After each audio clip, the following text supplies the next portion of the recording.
Welcome to the latest edition of Beyond the Arc. I'm John Gonzalez alongside Sam Quinn from CBS Sports.com. Game 4, Knicks Pacers Eastern Conference Finals. Pacers 130-121. They're up 3-1 in this series, Sam. And I don't think we can start anywhere but Tyrese Haliburton, who went for just a monster triple-double. I mean, in the last game, you and I were talking about him and Siakam disappearing in the fourth quarter. Well, he came to play right from the opening tip, finishes with 32 points, 12 rebounds, 15 assists, 4 steals. Sam, no turnovers. He was magnificent tonight, and now they've got the Knicks backed into a corner. I think the highest level for a ball handling guard in the playoffs is when you see them just beat every single type of coverage in a game, right? Like, I think one of the defining strategic elements of this series is how much Haliburton has forced the Knicks to switch, because you can't blitz him. He's too good of a passer, right? You can't go under because he's too good of a shooter. And just to watch the Knicks try everything to slow him down tonight and have none of it work, that's just one of those, like, he is ascending to a level of stardom that very, very few players make. And you see the mistakes happening in like real time, and it slows down like a video of a car crash where, like, oh, they switched, but Brunson gave him a foot of room, so he stepped back, and of course the three goes in. Or it's like, oh, you got a mismatch, and he immediately drives and he blows right past him and he gets the layup. Like, he did everything against every matchup, against every coverage the Knicks come up with. This is the sort of moment where, we talk about when a player reaches a top 5, top whatever level, somebody who can be the best player on a championship team. I didn't have those doubts coming into the series. I think a lot of people did. I went on a lot of shows and did a lot of interviews where I got questions, and I'm sure you got them as well. Is Tyrese Haliburton the superstar? And I think tonight is just pretty emphatically an example of why the answer is yes. Not just tonight, this entire playoffs. I mean, how many big shots has that dude hit in this postseason? That's his second triple-double as well. Put that graphic back up there for me, producer Aaron. All right, so people with 30 points, 12 rebounds, 12 assists, and no turnovers in any game since 1977. There's 4 guys on this list. 2 of them are Nikola Jokic. So it's Haliburton, Jokic twice. James Harden. I just wanted to how is Antoine Walker on this list? What game was that? I feel like I remember Antoine Walker's career. I don't remember that Antoine Walker. Very, very funny. I just wanted to flag that because I saw that when producer Aaron put the graphic up while you were talking, and I just started laughing. I want to thank everybody who's joining us live on YouTube right now. A reminder to hit the like button, subscribe, hit the bell symbol. You'll get notified when we go live. Leave us a comment. If you leave us a comment, we'll throw it up on the show. To back to Haliburton. I mean, I think people, for whatever reason, sometimes he leans into playing the villain. He's certainly pretty good at it. People love to hate him, certainly in New York. I guess other people, some of his contemporaries, 73 anonymous cowards out of 450 players in the NBA who voted him most overrated in the Athletic poll. But it's just undeniable what he's done in this postseason. So anybody who says, is he a superstar? I mean, he made all NBA again. Like, the guy is incredible. Don't forget, last year before he got hurt around the NBA Cup time, we were like soft launching an idea of, is this guy maybe like an MVP candidate because he was that good? And then this year, after January 1, only Oklahoma City has had more wins in the regular season and the postseason combined than the Pacers. He's been the main reason why. He's been unbelievable. And for him to do what he did tonight with no turnovers, just incredible. And by the way, not a coincidence, John Haliburton, his dad, who had been banned from the games, in the building tonight, and all of a sudden he goes off. I mean, this is what we're talking about, family ties.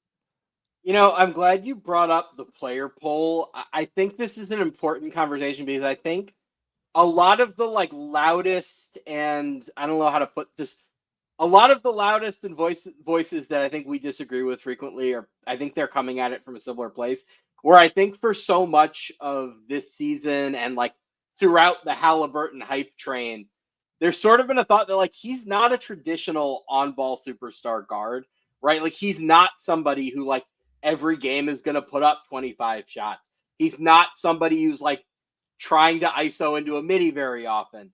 He's somebody who affects games in different ways. And that had been so evident all postseason, all season, really, tonight was one of those moments where he just kind of reminds you, like, oh, you just need me to get to the bucket a bunch too? Yeah, I can do that as well. Like, I can drive too.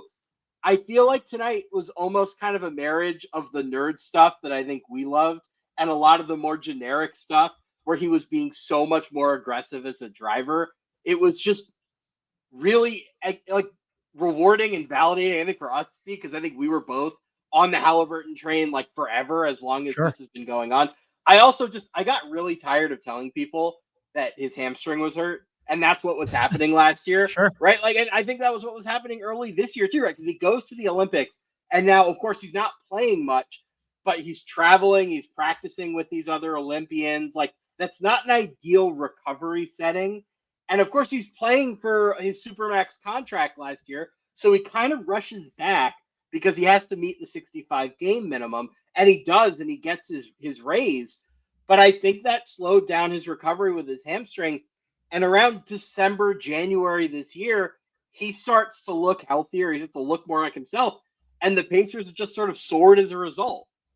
Yeah, he has been so good since he got his hamstring right. And then other things that happened in tonight's game in concert with this, they got out to a hot start. They put up 43 points in the first quarter. The Pacers did. Sam, they scored 43 points in the entirety of the second half of game 3. And the other thing that we had gotten on them about in game 3 was closing quarters. The third quarter, fourth quarter, obviously in game 3 were disastrous for them. Tonight, they closed the first 3 quarters. They went into the fourth quarter up 11, and they end up winning it by 9. So they gave back a couple points, but it wasn't like the Knicks all of a sudden went on the run. It felt like they might start to go on a run a little bit. The Pacers were up 13 with 5:45 left, and the Knicks started to climb back in it a little bit, but ultimately the Pacers hold them off. From the Knicks perspective, Sam, Jalen Brunson, I was just on HQ with Avery Johnson, and Jalen Brunson was talking about, Avery was talking about how Jalen Brunson was good offensively at 31 points, 9 of 19 from the floor, 11 of 12 from the free throw line. But defensively, not good again. Karl-Anthony Towns banged his knee, was good offensively.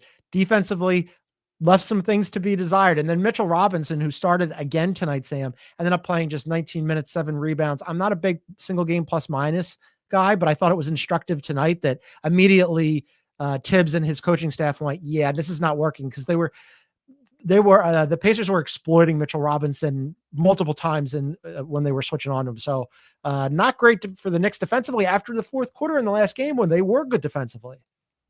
Mitch has looked so good in switches that people have forgotten that he's really more of a rim protector type. He's somebody who's best in drop coverage, but yeah. These last few games, I think he played over his head a little bit, and this was sort of his regression game. Like, Indiana scores 43 in that first quarter. I even felt like they left a little bit of meat on the bone, that they missed some pretty makeable shots. Like, if you just showed me the shots, I would not have been surprised if they would have approached 50. They were that good on offense.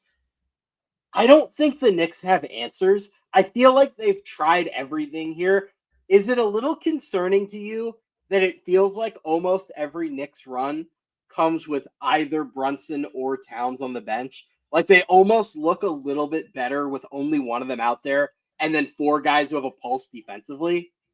Yeah. I mean, there were in the fourth quarter. Was it the fourth quarter?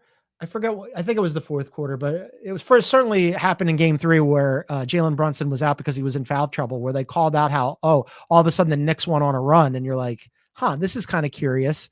But yes, that should be concerning if you're the Knicks, but you're the one who wrote the story about their usual starting 5 being an absolute disaster, which is why when Tibbs decided that he was going to switch it up, I thought, not that he would ever do this, right? Because imagine trying to send Cat to the bench, but I thought that was the more natural fit than Josh Hart. And I guess Josh Hart was just the easier lever to pull. But if you were going to do it on the merits, I probably would have gone with Cat. It's a hard conversation to have because Cat is also he's done what you've needed him to do on offense, right? Sure. He has been what they've needed him to be, or at least what they could have reasonably expected him to be. It's just when he and Brunson are on the floor together, it's just 2 giant bullseyes for this Pacers team that has 5 guys who can legitimately attack mismatches, right? Wherever Brunson and Towns are, they can go at him. It's not like you're playing peak James Harden, where it's one guy and there are shenanigans you can do, and you can like scram switch, you can figure stuff out off the ball. When anybody on the team can attack two separate guys, you're going to have major problems. And what the Knicks have tried to do to mitigate this is they've just said, like, we're going to switch everything, and we know that they're vulnerable, but at least we're going to try to be sound everywhere else. But even that hasn't really panned out, right? Like, has Josh Hart been that good defensively in this series? I don't know that he has. I don't think Mikal Bridges has been close to what he was advertised as, not only for the season, but like compare even to what he was like in that Boston series versus where he's been now. Like, I think Haliburton has been pretty comfortable against him. I'm thinking ahead to what I'm going to write when we get off of the show. And something I keep coming back to in this series, John, what is the Knicks' identity? Like, what are they? What is the theory of what makes this team really good? Yeah, it's Jalen Brunson scoring, right? And then beyond that, like defensively, I guess it's your perimeter defenders in OG and Bridges. I want to just go back to something for a second that you were talking about, because I think you're absolute. What you said about how you have 5 guys on the floor for the Pacers pretty much at all times who can go and hunt Cat and Jalen Brunson when they're on the floor at the same time. That is absolutely true. On the one hand, it's a positive for the Pacers, right? Because that's just like a credit to the roster and the way that Carlisle plays, and they're really good at sharing the ball. Is it a little unkind though? Because Cat and Jalen Brunson and there's no doubt that they have not been good defensively when they've been on the floor together. However, if you're another team, of course you're hunting those guys. You're not going to look for mismatches on Bridges and OG and Mitchell Robinson and Josh Hart, right? Those are good defenders. No, and look, it's reasonable. It just points to the roster construction of this team. Yeah. It is so hard when 2 players you have to have on the floor a lot are that vulnerable. Yeah, right. And it's not even like, it's one thing to have 2 bad defenders in your rotation. Like Indiana has that, right? Like Haliburton is not a very good defender. At 2 levels too. That's exactly, tough. right? Yeah. Like, and especially you're not your main point of attack guy, but your point guard and your center. It's really hard when those 2 guys, when there's a small guy and a big guy that can get picked up, because that's also like you're giving the guys on the other team their preferred mismatch, right? It's like some guys are better at hunting big, some guys are better at hunting smalls. You don't really have to make a choice against the Knicks. Yeah, I wonder what this means for them, like off-season wise, if they rethink this grouping or like the way that they approach it, because they go and they pull the Mitchell Robinson lever, and producer Aaron is over here calling Mitchell Robinson, saying that he's looking like Robert Williams from the 22 Celtics, which pejorative. But I just like, you're right. Mitchell Robinson is not great in switches, but he is a fantastic rim protector and rebounder. And it's like, there's got to be a way to either reconstruct these pieces or move them around, or I don't know, just to rethink that whole like main core lineup, because even in tonight's game, Tibbs end up going to the bench with 5 different guys. And like, that just feels like such anti-Tibbs panic. But let's take a quick break. On the other side, I want to talk about where the Knicks go from here, what it means for Tibbs, game 5 at the Garden. And then the Pacers, of course, having a commanding 3-1 lead after tonight's win. We'll do all of that on the other side. This is Beyond the Arc. UEFA Conference League Final on CBS Sports Network and streaming live on Paramount+. All right, welcome back to Beyond the Arc on YouTube. Thanks for everybody for joining us. Hit that like button, leave a comment, subscribe, and hit the bell symbol. You'll get notified when we go live. Sam and I will be live again tomorrow night after game 5 of the Wolves and Oklahoma City Western Conference Final Series. See if the Oklahoma City Thunder can close that out. I want to throw some stuff at you and just see what you made of it. The bench, the Pacers bench, not surprisingly here, was really good. They outscored the Knicks bench 36-21. No surprise again, because the Knicks don't generally dip into their bench. But principally here, Mathurin went crazy. He almost outscored the Knicks bench by himself. He had 20 points in 12 minutes, Sam. I want to go the other way on Mathurin. He has been the biggest instigator of this entire postseason. I don't know how he got away with. He shoulder checked Landry Shamet like right onto his tailbone in the second quarter, and I guess just nobody noticed. Like, I just kind of want to acknowledge this, right? All right. Like, can we just put this out there that like Mathurin is not? He's been an instigator. He's been the Dylan Brooks of this postseason, Oh, but no he's doubt not as about it. charismatic, so it's not as fun. No doubt about it. I'm just pointing out that those are 20 big points in a game that's decided by 9, and your bench is looking fantastic. Other things that I wanted to flag: the Pacers much better getting out and running. They love to do that. They love to push. My guy Dan Devine, who I used to work with at the Ringer, said this on Blue Sky, but I thought it was exactly right. Just the idea that like against the Pacers, missed layups are essentially turnovers because they push the second that they get that ball off the glass, and they're so good at it. Well, the other thing I want to talk about, if we're going to talk about the transition stuff, they are the best team at running off of makes since Yeah, the that 7 too. seconds or less Suns. And that's really dangerous for the Knicks specifically because they invest so many resources into offensive rebounding. So if all of their guys are crowded around the glass whenever a shot goes up, that's going to generate a lot of transition opportunities even off of makes. And we saw this a ton in the first half. That's how the Pacers turned this thing into a track meet because they were running off of the made shots too. And that was goading the Knicks into playing that way. And like they kept up for a little bit, but the Knicks aren't a team designed to play at that speed. So they eventually slowed down, as most teams will, and the Pacers just hit the accelerator and ran away with it. Yeah, and I mean, all of that was baked into this, up to and including, and especially the Knicks being sloppy with the ball again. They had 17 turnovers tonight, led to 20 points. That's all about the transition stuff, and like all of that needs to get cleaned up. Look, through the first 3 games, they were separated by 2 points. Now they're separated by 11 points over the course of 4 games. The Knicks haven't been run off the floor. They've been in these games. It's just that the Pacers have been better on the margins. They've been better with the details, and they've been better closing out these games, with the exception of one game where they blew a 20-point lead. Credit to the Knicks. But what do you think needs to happen game 5 at MSG? And what kind of environment do you think that'll be? Because on the one hand, like you see Ben Stiller and Timothy Chalamet, who I love their like buddy cop comedy that they've got going on, going to Indiana and like trying to support the team that whole bit. But like, that's got to be a really deflating loss. You're going back down 3-1, just trying to keep your season alive. You start Deuce McBride. He barely played tonight. I thought that was strange. But like the double big thing has created some defensive vulnerabilities. I think you probably might just start Mitch and McBride and pull Cat. I think you'd lose Cat if you did that. And like, Yeah, just to be frank, I think there's a chance they explore Cat trades this summer, and that's not the taste they want to leave in anybody's mouth. do you think do you think that that's even anything they're even entertaining in the back of their brains right now? I don't know if it's something that Tibbs is thinking about. It's something that I'm thinking about. I think it's something Leon Rose is probably thinking about. Well, that's what I meant, Leon Rose, because Leon Rose there's a lot of questions for Leon Rose this offseason if this goes the way that it looks like it's going and the Pacers advance and the Knicks get bounced. On the one hand, they won 50 games in back-to-back seasons and made the Eastern Conference Finals for the first time in 25 years. Congrats. On the other hand, you didn't look very good against the Pacers. I'm not sure that Tibbs coached very well in this series, and we already outlined the defensive liability of Cat. Like, just for the Tibbs, is Tibbs even going to be around?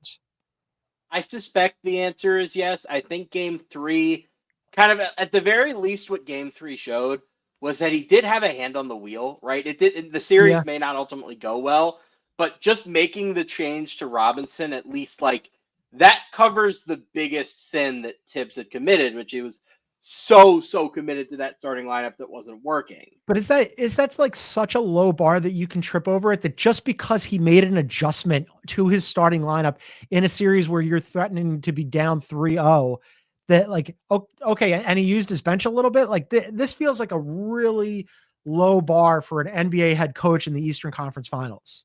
I agree with that. I think I would be more open to considering a change. When was the last time we saw a team fire a coach after losing the conference finals in 5? Yeah, fair. Does a name come to mind? It's very, very rare. I'm more open to it. I think, although that might be the old NBA. I mean, we just saw Taylor Jenkins get axed before the end of the regular season, and then the Nuggets went, "We'll do you one better, and we'll get rid of our general manager and our coach with 3 games left." I mean, I think the thing that has me really considering it is that last year's team really looked like a Tibbs team, right? Like, I know that they lost in the second round, but you felt like they knew who they were, and they were the offensive rebounding, gritty, defense-first team, and a lot of that stuff just feels gone, and I just don't know who they are, who they're trying to be. The Cat trade, when you just look at what their roster was afterward, it seemed like what they were going for was the 5-out, we're going to be a killer offense team. And that just never really materialized. And it's also just not really who Tibbs is as a coach. So it was kind of an awkward fit. Some of that is that nobody guards Josh Hart, right? Like the thing that everybody did all season to disarm that offense, just put the center on Josh Hart and suddenly the pick and roll is dead. I'm sort of at a loss about what the Knicks want to be. And I almost feel like I want to know what the roster is going to look like or what they intend for the roster to look like before I decide on the coach. Because, like, look, we talked about the coaching situation after game 3 and, like, some of the names that came up. Michael Malone. I don't know that Michael Malone is really all that different from Tibbs, at least, like, in terms of philosophy. We talked about Mike Budenholzer, who's the total opposite. Well, that probably depends on the roster to an extent as well. Like, should we talk about the roster a little bit? Like, what are you trying to do here?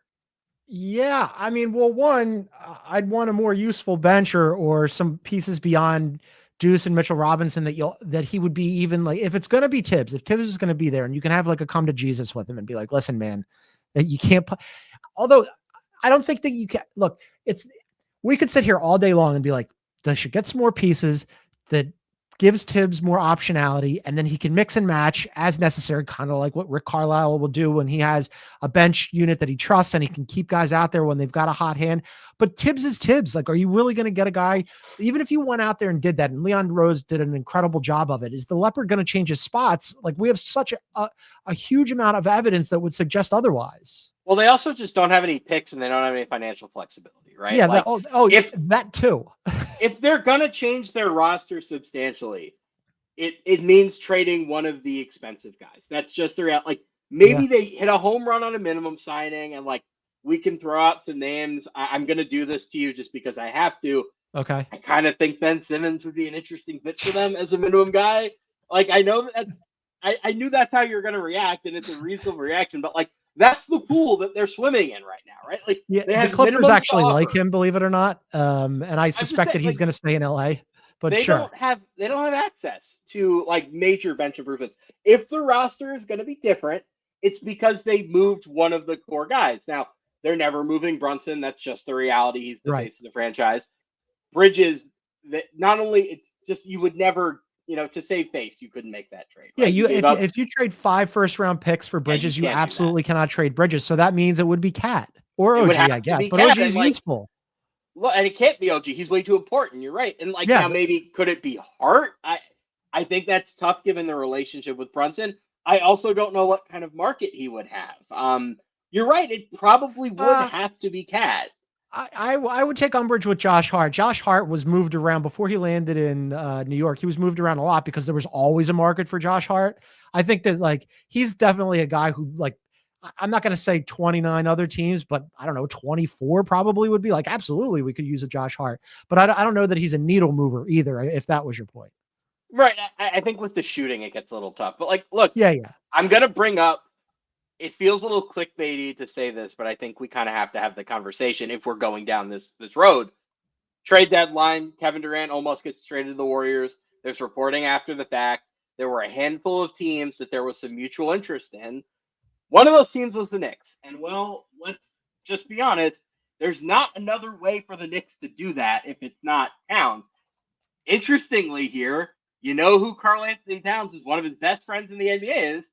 Devin Booker. He went on the cover of Slam Magazine. Devin Booker, Karl Anthony Towns, and D'Angelo Russell, who's very gettable right now. Several years ago, they went on the cover of Slam Magazine, and they said, we're going to play together at some point. We guarantee it. It's going to happen.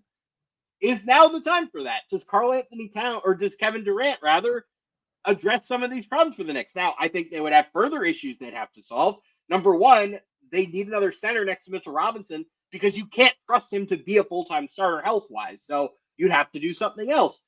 But is that something that they should maybe consider? Yeah, I mean, it's interesting. It's definitely interesting, and it could be interesting potentially both ways. Producer M points out that the problem with the minimum guys is that whenever they change teams, they're going to want more than the minimum, like Malik Monk being a good example when he left the Lakers, which is a really good point. So, yeah, if you're tinkering on the margins, I'm not sure that it's really that big of an upgrade. But also, if you – I mean, are you – look, this is such a double-edged sword. They put so many eggs into this basket when they traded Jalen Brunson and Dante DiVincenzo for Cat. And I understand why they did it. It was a big swing. And look, he made all NBA. He had a really good season. Like, this is such a problem where you're right. They're never trading Jalen Brunson. OG is too useful. Bridges means you would have to save face. Josh Hart, while there would be a market for him, I'm not sure that it would be a needle mover on either end, which really puts you back to Cat. And are they going to do that one season removed from, hey, we went to the Eastern Conference Finals. If some things break the other way, maybe we're going on. I mean, I think it's really easy to talk yourself into running it back. Well, I mean, if you really want to distill this to its simplest form, they're one crazy 3-minute stretch by Aaron Nesmith away from being tied in the series going home for game 5, right? Like, sure. This has not been the 3-1, like some 4-1 series generally are gentlemen sweeps. If the Knicks lose this series in 5 games, it's not because they were run off the court for the entire series. It's because they lost 3 pretty close games, and we'll see what game 5 looks like or whatever their final loss ends up looking like. So you can talk yourself into running this back. I will also just say, if you're shopping in the minimum market, the selling point that has worked over the last few years, especially in second apron world, has been playing time, right? Gary Trent with the Bucks, big example of that. Taurean Prince with the Bucks, same thing. The Suns have gotten guys. I think it was Tyus Jones last year. Sure. The problem with the Knicks is, number one, playing time. They don't have like a starting job open, presumably. Right. And number two, their bench guys never play. Yeah. So if you're a minimum salary free agent, like one of the desirable ones, I don't think you're looking at the Knicks and saying, this is a place I can go. I can stop for 1 year, build up my market, and hit free agency again. So you're probably shopping for guys similar to the ones they have this year, right? It's the DeLon Wrights and the Landry Shamits of the world. And look, I think both of them comported themselves pretty well in limited minutes tonight. I don't think those guys are difference makers on the level that Indiana's bench guys are. The thing I keep coming back to, and I'm sorry to sound like a broken record here, is I just don't know what they're trying to be. It just feels like they have an assortment of players that don't form a coherent team. Yeah, and I think that that's fair. The roster construction, I don't think has borne out the way that they anticipated. But the roster is what the roster is, and we just went through all the reasons why it's unlikely for them to change it up in any significant way, and it's probably on the margins, tinkering a little bit, right? So whatever juice that you can squeeze out that's extra from that, right? For me, it comes back to, and I'll be the broken record now, all roads lead back to Tibbs, because if you're going to get some guys, some of those minimum guys, and wave New York in front of them and be like, it's ultra expensive, but amazing, imagine being a Knick in New York, and you can build a little bit of resume and you can get some playing time. In order for that to happen, the coach has to put you in, and I have zero faith that he will. So if he's not going to, and you can't really upgrade the roster in a significant way, absent trading Cat for KD, then trying to just squeeze as much as you can out of that bench is absolutely necessary, which for me means having a this way or else Tibbs conversation, or Tibbs has got to go. Well, do you have another coach in mind? Like, is there somebody out there that you're thinking, like, anybody who would use his bench? I feel like the Knicks it's weird because the name about the draft just got hired a year ago. I look at the Lakers hiring JJ Redick, and that was kind of like, the success or failure of that hire will play out over time. I think there was a lot of promise in the first year. I think the notion of hiring somebody that was not a coaching lifer, that was going to come in with different ideas about how to do this, was ultimately more successful than it was a struggle for the Lakers. And I think JJ is going to develop over time. And I think having that different perspective, it was important for them. If I were the Knicks and I were to consider hiring a new coach next year, I would probably be thinking in that vein, where I just don't know what Michael Malone really does for you. I don't know what Budenholzer really does for you. Like, I would be thinking, is there somebody that has some new idea that we haven't considered to make the most out of the group that we have? Because Tibbs is so old school and traditional, you're going to have to introduce some creativity here in some way. Yeah, I'm totally with you. I love the idea of finding somebody who's not a coaching lifer, who has no new ideas, or, I mean, even just like, I'm sure that there are any number of really talented assistants that we're not even thinking about right now, who could be inside. Now it's the Knicks, right? So the Knicks are going to maybe want somebody with a big name, but still, I mean, think about Kenny Atkinson. Last year, Kenny Atkinson gets the job. JB Bickerstaff moves over. I've always liked Kenny. I thought he did a really good job when he was with the Nets and that it wasn't really properly valued. I'm sure that there are any number of Kenny Atkinson sitting on a bench somewhere that could be elevated to a starting job that would give them a boost and just do the simple thing of, hey, we can't play our starters 38 minutes. We can't have 4 of our 5 guys in the top 10 in minutes and then go into the postseason and also not use our bench. It just can't happen. For the record, I think James Borrego is the next version of that. And ironically, Cleveland almost hired James Borrego. That's a good one. I thought what he did in Charlotte with bad rosters was like sometimes astounding. The level to which he got them to defend and compete. He was very creative.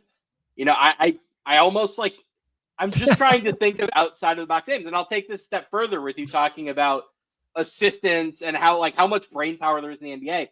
Something that I want to just point out is that if Will Hardy hadn't gotten the Jazz job, we never would have heard of Joe Mazzulla by now. And Joe Mazzulla is a flawed but very, very good NBA head coach.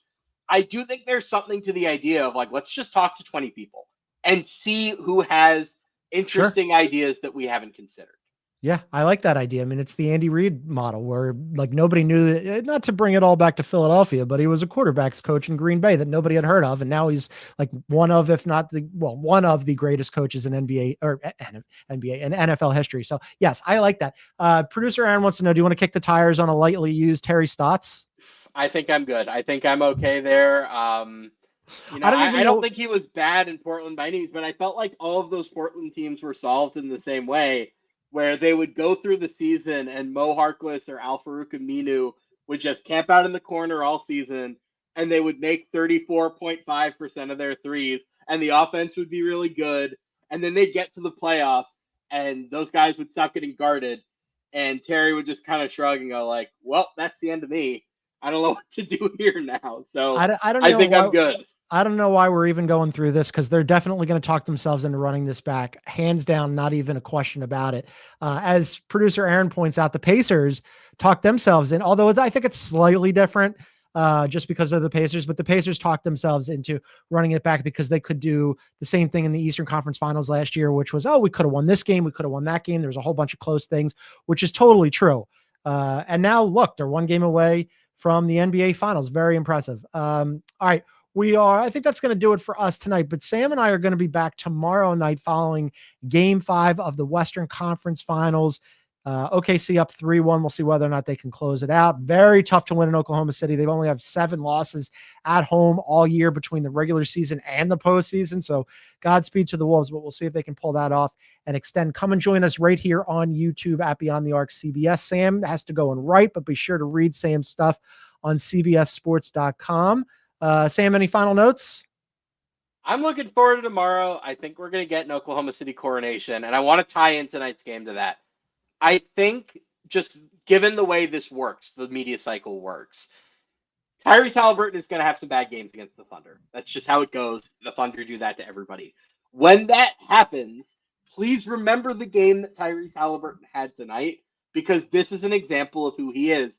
He is a superstar. I don't want to go back to these debates during the finals. I don't want to relitigate anything that we've seen.